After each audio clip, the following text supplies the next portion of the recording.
저는 함께 봉독한 본문 말씀을 의지해서 같은 사람, 다른 능력이라는 제목으로 은혜의 말씀을 함께 나누고자 합니다. 제목만 한번 따라하겠습니다. 같은 사람, 다른 능력. 이번 한 주 동안 말씀을 묵상하면서 주변에 많은 사람들을 떠올리게 됐고, 또 그 사람들을 통해서 사람은 절대로 무시해서는 안 되겠구나. 사람을 절대로 업신여겨서는 안 되겠구나. 그 사람의 인생은 순간에 바뀔 수가 있겠구나. 우리 지난주에 말씀을 나눈 것처럼 우리 하나님이 인생 역전의 명수, 역전의 하나님께 온전히 사로잡힌 바 되면 그 사람이 완전히 인생이 달라질 수도 있겠구나. 그 말씀을 묵상하면서 성경을 찾다가 또 오늘 본문 말씀을 보게 됐습니다. 여러분, 중국에 가면 그 우상 같은 인물이 있습니다. 시진핑이 아닙니다. 우리 사진을 한번 보겠는데요. 네, 아주 조금 이제 좀 우스꽝스럽게도 생겼고 키가 굉장히 작아요. 인별다 60도 안 된다는 얘기도 있고요. 저분이 누구죠? 예, 마윈이에요. 알리바바의 회장인데요. 1999년도에 그 알리바바 회사를 설립할 시점에 투자자를 모집을 했어요. 24명을 모집해 놓고 장황하게 사업 설명회를 한 거예요. 그래서 24명 중에 23명이 그의 무엇을 봤느냐? 그의 외모를 봤어요. 키는 작죠, 친구들에게 무시당하죠, 왕따죠, 전능하죠, 열등하죠, 찌질이죠. 23명이 아서라 간도 23명이 다 거절했어요. 근데 한 명이 마윈의 외모를 보지 않고 마윈의 꿈을 본 거예요. 가능하겠구나. 근데 그 알리바바가요, 여러분 인터넷 기업이라는 거 아시죠? 마윈은요, 큰맹이에요. 여러분, 큰맹이 중국 최고의 부자가 됐고, 그 중국 최고의 부자인 그 기업이 인터넷 기업이라니까요. 큰맹이 그렇게 했다는 거예요. 분명히 같은 사람이에요. 1999년 그때나 지금이나 다른 사람 아니잖아요. 같은 사람이에요. 같은 사람인데 그에게서 다른 능력이 나타나고 있습니다. 오늘 본문 말씀에 보면 오순절날 유대인들이요, 각국에서 많은 유대인들이 모여들었다라고 오늘 성경은 그렇게 시작하고 있어요. 그때 경건한 유대인들이 천하 각국으로부터 예루살렘에 모였어요. 유대인들은 모인 이유가 뭐예요? 하나님이 예배하기 위해서 모였어요. 근데 그들을 놀라게 한 사건이 있어요. 어떤 사건이냐? 그는 분명히 세계 각국에서 모였거든요. 세계 각국에서 모였는데 어디서 무슨 소리가 들리는 거예요. 그 소리는 다름 아니라 기도의 소리예요. 그 더 놀라운 사실은 나중에 시간 되실 때 그 이후에 오늘 본문 말씀 우리는 7절까지 읽었지만 8절, 9절, 10절 이후로 한번 읽어보세요. 그래서 세계 각국에서 모였어요. 각 다른 나라에서 모였는데 그들이 들었던 기도의 소리는 자기 나라의 소리로 들리더라는 거죠. 가령 나는 미국에서 왔어, 나는 러시아에서 왔어, 나는 중국에서 왔어, 나는 필리핀에서 왔어. 그런데 각자 자기 나라의 말로 들리는 거예요. 거기에서 놀랐을까요? 아니에요. 거기에서 놀란 것이 아니에요. 그것을 말하는 사람 때문에 놀란 거예요. 그래서 그들이 누구냐? 그들은 우리가 아는 사람인데 7절 말씀에 다 놀라 신기하여 여기 이르되 보라, 이 말하는 사람들, 그 사람들 때문에 놀란 거예요. 그 사람들은 자기들이 알고 있었던 사람이에요. 오래전부터 알고 있던 사람인데 그 사람들이 어떤 사람이에요? 갈릴리 사람이 아니냐? 갈릴리 사람이 아니냐? 근데 갈릴리 사람, 총구석, 시골 마을, 보잘것없고 그들의 잘난 것도 없고 시골 촌뜨기 사람이었는데 그들은 우리가 안다. 그 사람은 우리가 아는데 저는 학벌도 없고 배운 지식도 없고 그렇다고 가문도 없는 그들 우리가 아는데 어떻게 된 일인가 도대체. 저 사람이 갈릴리 사람이 아니냐. 갈릴리 사람은 갈릴리 그 지방에 그 사투리만 쓸 수 있는 사람들인데 어떻게 저들이 각국의 다른 말로 이렇게 유창하게 말을 할 수 있느냐. 이것을 지금 말하고 있는 거예요. 갈릴리 사람, 그는 분명히 같은 사람이었어요. 그런데 그들에게서 다른 능력이, 다른 역사가 나타나고 있다는 것입니다. 이것이 어떻게 가능하게 될까요? 이것이 어떻게 가능하게 될까요? 저와 여러분은 하나님 믿는 하나님의 자녀로서 우리 주변의 사람들을 오늘 본문 유대인들처럼 그들이 다 신기하게 깜짝 놀라는 그런 삶을 저와 여러분이 살아야 될 줄로 믿습니다. 오늘 같은 사람이에요. 어제도 김진영이었고 오늘도 김진영이에요. 달라진 사람이에요. 똑같은 사람이에요. 그러나 어제와 오늘이 다르고 오늘과 내일이 달라야 될 줄을 믿습니다. 똑같은 사람인데 나를 통해서 다른 능력이, 이전에는 어제는 열등하였는데, 전능하였는데, 삶의 찌질이었는데, 못난이었는데, 왕따였는데 오늘이 달라. 내일도 달라요. 그 능력자의 모습이 저와 여러분 삶 속에 나타나야 될 줄로 믿습니다. 비슷한 사건이 있어요. 마태복음에 기록되어져 있는데요. 마태복음 13장에 보니까 예수님이 나사렛에서 태어나서 예수님이 성장을 했어요. 그리고 공생의 사역을 시작했어요. 예수님이 제자를 데리고 다녔어요. 그러고 난 다음에 고향 땅을 방문을 했어요. 고향 땅에 가서 예수님이 회당에서 모인 사람들을 가르쳤어요. 가르치고 많은 능력을 행하셨어요. 그래서 거기 있는 많은 유대인들이 깜짝 놀랍니다. 깜짝 놀라요. 아니, 저 사람이 누구냐 도대체. 그러면서 그들이 하는 말이 이렇습니다. 이 사람의 지혜와 능력이 어디서 났느뇨? 이 사람은 목수의 아들이 아니뇨? 예수님은요, 나사렛에서 태어났어요. 그곳에서 자랐어요. 그 아버지 요셉이 목수였어요. 그들이 계속해서 이렇게 얘기합니다. 그의 모친이 마리아가 아니냐? 또 그들의 형제가 야고보, 요셉, 시몬, 유다가 아니냐? 그런데 이 사람이 행하는 이 기이한 일은 어찌 된 일이냐? 그의 지혜와 능력이 어디서 났느냐? 그리고 그들이 예수를 배척한지라. 아니, 배척할 이유가 있습니까? 자기 고향 사람이에요. 고향 사람이 인물이 났어요. 고향에서 인물이 났으면 지금 같으면 어떻게 해요? 막 깽가리 치고 잔치를 불리고 프랭카드를 붙이고 온 동네 잔치를 벌였을 거예요. 그런데 2000년 전에 그 나사렛 고향 베들레헴에서 인물이 난 거예요. 그런데 그들이 이 귀한 일이 어디서 났느냐? 이 사람이 목수의 아들이 아니냐? 그들에게 비춰진 예수님의 모습은 뭐예요? 인본주의적이었다는 거죠. 인본주의적. 그러니까 예수님을 너무너무 잘 알았어요. 예수님만 알았던 것이 아니라 예수님 아버지가 직업이 목수라는 것도 알고, 그의 어머니가 마리아라는 것도 알고, 그의 형제가 야고보, 요셉, 시몬, 유다라는 것도 알고, 그의 누이가 지금 우리와 함께하는 것 다 아는 거예요. 그것이 우리 현실이에요. 사람들은요, 우리의 현실을 봐요. 우리 현실을. 그래서 그들이 목수의 아들이 아니냐? 예수님을 인본주의에 입각해서 목수의 아들로만 보는 신앙. 여러분의 신앙은 어떤 신앙을 갖고 있습니까? 예수님을 단지 목수의 아들의 신앙으로 바라보고 있습니까? 목수의 아들? 그러면 목수의 아들로 바라보는 신앙은 환경 따라, 기분 따라, 감정 따라 예수님을 배척할 수도 있어요. 유대인들처럼. 결국 그들이 예수님을 배척한 그 유대인들이 예수님을 십자가에 못 박아 죽였어요.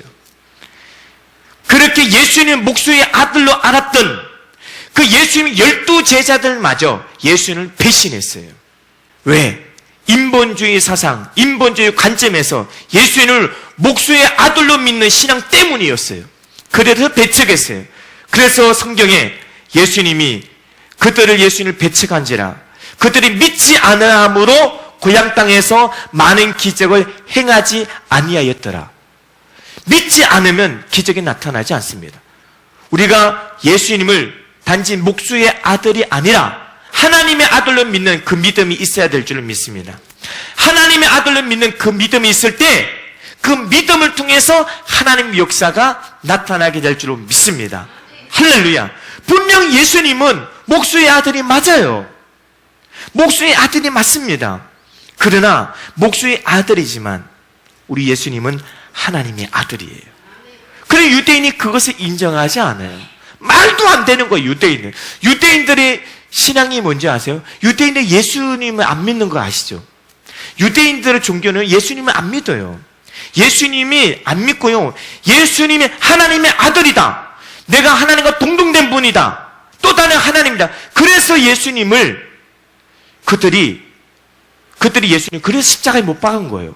예수님이 하나님의 아들이라고 하니까 말도 안 되는 거죠. 그냥 배척을 한 거예요. 배척을 하면 역사가 나타나지 않습니다. 그러나 우리는 목수의 아들이기도 하지만 그 예수님은 하나님의 아들인 줄 믿습니다. 그것을 믿을 때 우리의 삶 속에 기적이 나타나게 될 줄로 믿습니다. 할렐루야. 또 이거와 비슷한 사건이 있어요. 성경에 보면 다윗이 소년이란 것을 강조할게요. 소년 다윗이 아버지의 신부를 하게 됩니다. 사무엘상 17장 21절에 보면 그때 블레셋과 이 이스라엘이 진열을 보이고 양군이 서로 대치하면서 전시 중에 있는 거예요. 그때 이새가 아들 다윗에게 신분을 보내요. 야, 가서 간식거리 좀 주고 오고 그리고 내 형들의 안부를 좀 물어보고 와라. 이것이 다윗이 아버지에게 받은 신부름이었어요. 가요. 이제 간식을 가지고 뭐 치즈 덩어리를 가지고 이제 형들에게 가는데 딱 가서 봤더니 지금 블레셋과 이스라엘이 지금 전쟁 중이에요. 그런데 상황이 기가 막힐 상황이 벌어진 것입니다. 세상에 이스라엘 백성이 그 블레셋 장군 앞에 수치 모욕을 당하고 있는 거예요. 그래서 이 소년 다윗이 거룩한 분노를 발하게 됩니다.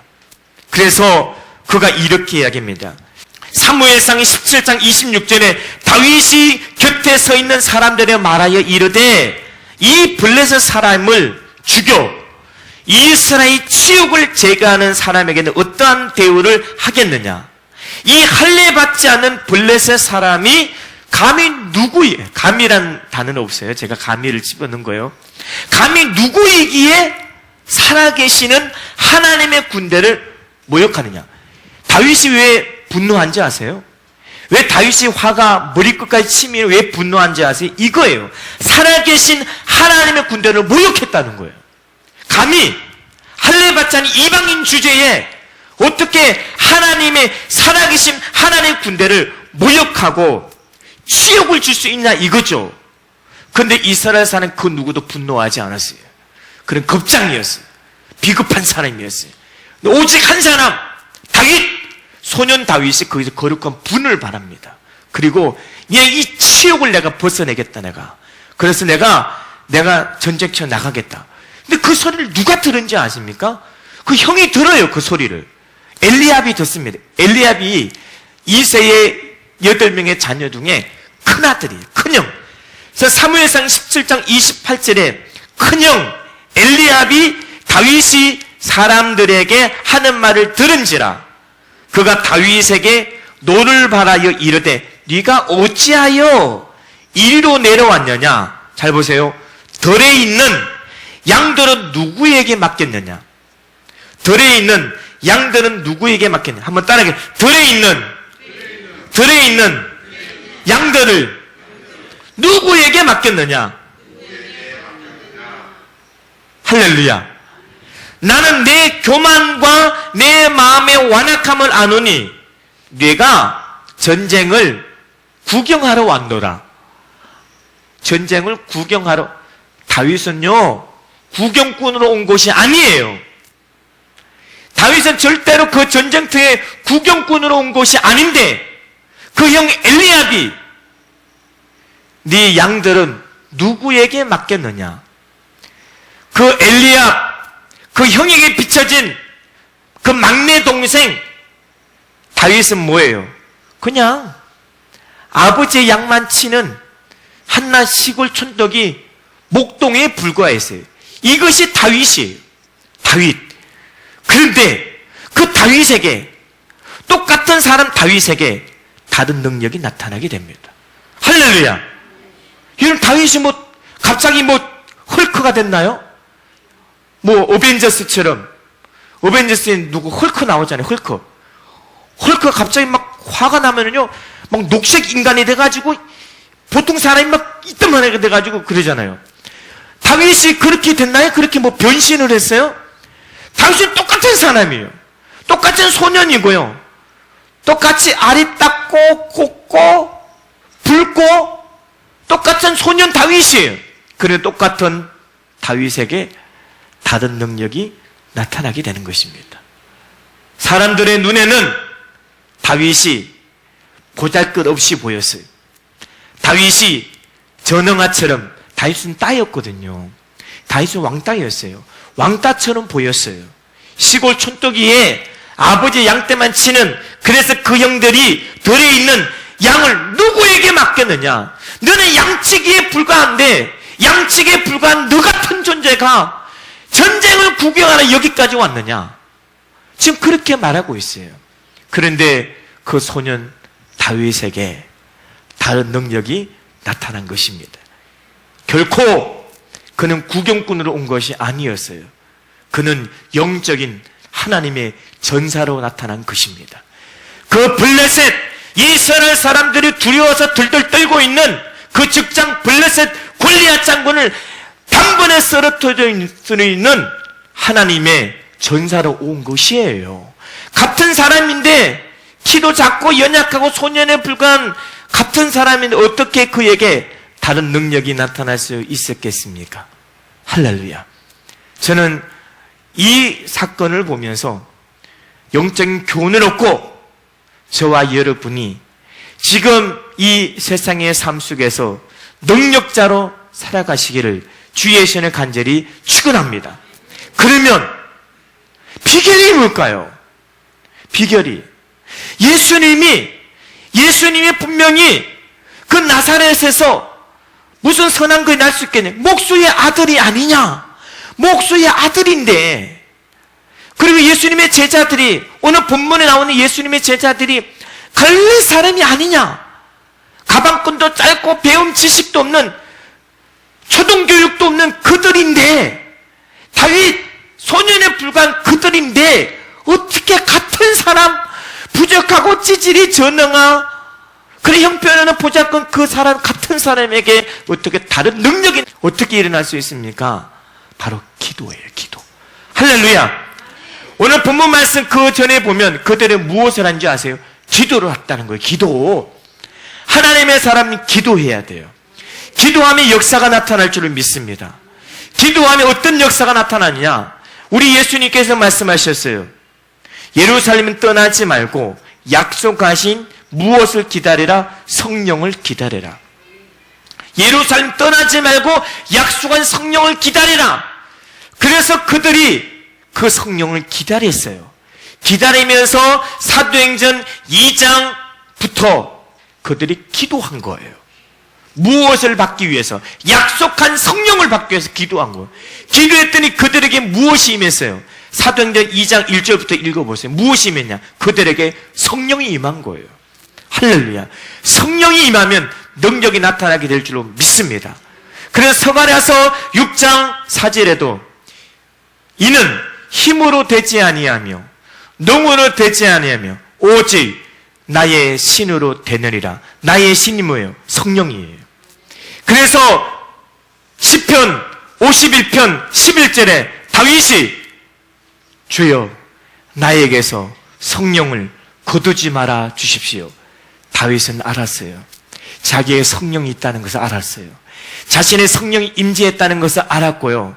자신이 전쟁터 나갈 때마다 이기고 승리할 수 있는 비결이 내 안에 계신 하나님의 신이 성령이 있었기 때문에 승리할 수 있는 비결을 알았기 때문에 나에게서 성령을 거두지 말아 주십시오. 다윗은 봤거든요. 자기의 선왕이었던 사울왕에게 성령이 떠났어. 사울왕의 성령이 떠나니까 악신이 들어가서 자살로 죽은 거예요.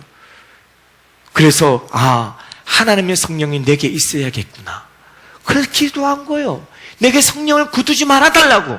성령이 안에 충만하면 우리 영혼이 잘되고 범사가 잘되고 강건기 될 줄로 믿습니다. 우리는 인간의 육을 입고 있지만 육적인 존재 이전에 우리는 영적인 존재예요. 하나님이 창세기 1장에 하나님이 인간을 창조하실 때 천연 재료 흙으로 우리를 빚으시고 만드셨어요. 당신의 형상과 모양대로 천연 재료 흙으로 만드셨지만 그것은 마네킹에 불과했습니다. 그냥 움직임이 없어요. 하나님의 영을 숨을 불어넣으셔요. 그것이 뭐예요? 성령이에요. 하나님의 신을 생기를 불어넣으니까 생명이 된 거예요. 그 하나님의 신 영을 빼버리면 죽는 거예요. 그래서 우리가 성령 충만함을 받아야 될 줄로 믿습니다. 성령 충만하면 우리가 다윗처럼, 성령 충만하면 우리가 예수님의 제자들처럼 각각 다른 방언으로 말했을 뿐만 아니라 저와 여러분의 삶 속에 하나님의 능력이 나타나게 될 줄로 믿습니다. 왜요? 그 성령이 왜 충만하면 역사가 나타납니까? 왜요? 로마서 8장 26절에 보면 성령은 우리 연약함을 도우시나니. 할렐루야. 성령이 하신 일이 뭐예요? 우리 연약함을 돕는데요. 우리 연약함을 돕는데요. 여러분 강하십니까? 연약하잖아요. 저도 연약해요. 연약하기 때문에 우리가 강하게 되는 비결이 있어요. 성령 충만 받으면 돼요. 할렐루야.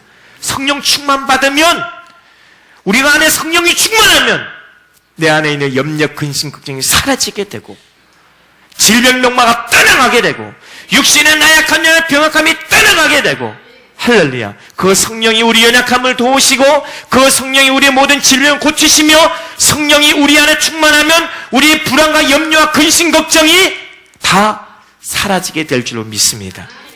우리는 성령의 인도함을 받아야 돼요.